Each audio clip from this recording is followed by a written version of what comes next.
Kayamkulam town residence association വനിതാ ദിനാഘോഷം നടത്തി. വനിതകൾ നേരിടുന്ന പ്രശ്നങ്ങളെ അടിസ്ഥാനമാക്കി ക്ലാസ് സംഘടിപ്പിച്ചു. കായംകുളം ടൗൺ റെസിഡൻസ് അസോസിയേഷൻ വനിതാ ദിന ആഘോഷം സംഘടിപ്പിച്ചു. വനിതകൾ നേരിടുന്ന പ്രശ്നങ്ങളെ അടിസ്ഥാനമാക്കി ഹെഡ് മിസ്ട്രസ് നിസ ബീഗം ക്ലാസ് നയിച്ചു. നമ്മൾ ആ ഒരു ഇമ്പോർട്ടൻസ് നമ്മുടെ കഴിവിന് കൊടുത്തിട്ടില്ല. ഇപ്പൊ ഫെമിനിസം കൊണ്ട് നമ്മൾ പറയുന്നത് ആണുങ്ങളൊന്നും അല്ല, അല്ലെങ്കിൽ ആണുങ്ങളെ അപ്പുറത്തെത്തണം എന്നല്ല. നമ്മളവിടെ തുല്യത മാത്രമാണ് ഫെമിനിസം കൊണ്ട് ഉദ്ദേശിച്ചത്. ഒരു തുല്യതയാണ്. നമുക്കും കഴിവുണ്ട്, കഴിവില്ലാത്തവരാരുമല്ല. നമ്മൾ ആ കഴിവ് നമ്മൾ തെളിയിച്ചിട്ടുണ്ട്.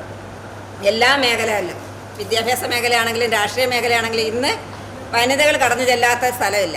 ഏറ്റവും നമുക്ക് എന്താണ്, സുനിത വില്യംസ് ബഹിരാകാശത്ത് വരെ പോയി. ഒന്നും നമുക്ക് അപ്രാപ്യമാണെന്ന് നമ്മൾ പറഞ്ഞില്ല. നമുക്ക് എവിടെ വേണമെങ്കിലും നമുക്ക് ചെല്ലാൻ പറ്റും എന്ന് നമ്മൾ ഉറപ്പിച്ചു കഴിഞ്ഞു.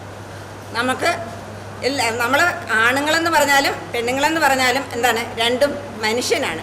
എല്ലാ മനുഷ്യരെയും ദൈവം സൃഷ്ടിച്ചത് കഴിവുകൾ നൽകി തന്നെയാണ്. എല്ലാവർക്കും ഒരുപോലെയല്ല കഴിവ്. പക്ഷേ നമ്മുടെ കഴിവുകൾ എവിടെയെങ്കിലുമൊക്കെ നമുക്ക് എന്ത് ചെയ്യാൻ പറ്റും, കാണിക്കാൻ പറ്റും. അല്ലെങ്കിൽ നമ്മുടെ കഴിവുകൾ നമ്മൾ കാണിക്കുക.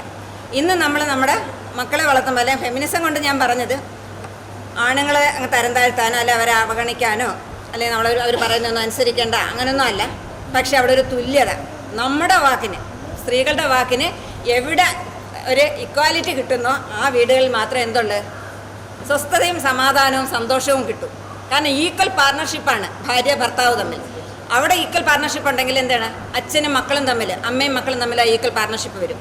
ആ 4 പേര്, അല്ലെങ്കിൽ മക്കളും ഭാര്യയും ഭർത്താവും, ഇനി അവൻ്റെ ഗ്രാൻഡ് പേരൻസ് ഉണ്ടെങ്കിൽ അവരും കൂടെ ചേരുന്ന ഒരു കൂട്ട്, ആ കൂടുമ്പോൾ ഒരു ഇമ്പം വരണമെങ്കിൽ അവിടെ എന്താണ്, ഒരു അഭിപ്രായ സ്വാതന്ത്ര്യം, അവർ തമ്മിലൊരു സന്തോഷം, ഒരു സമത്വം, ഇതെല്ലാം വന്നാലേ ഇതെല്ലാം കൂടെ ഒന്നിച്ച് ചേരുന്ന ഒരു മാലയാണ് നമ്മുടെ കുടുംബം എന്ന് പറയുന്നത്. ആ കുടുംബം അതുപോലെ കൊണ്ടുപോകണമെങ്കിൽ എന്താണ്, നമുക്ക് മാത്രം, പെണ്ണുങ്ങൾക്ക് മാത്രം പറ്റുന്ന ഒരേ ഒരു ടാസ്ക്കാണത്. നമ്മൾ ഇത് മൊത്തത്തിൽ പറഞ്ഞാൽ നമ്മളെന്താണ്, മൾട്ടി ടാസ്ക് ചെയ്യാൻ കഴിവുള്ളവരാണ് നമ്മൾ.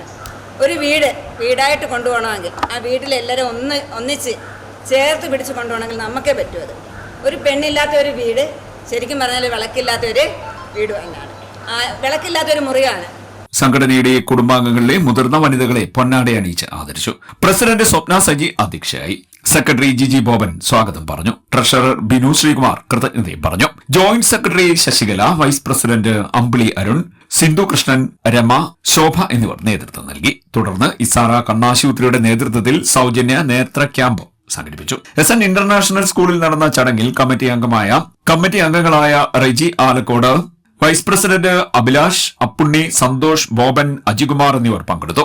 CDN news Kayamkulam.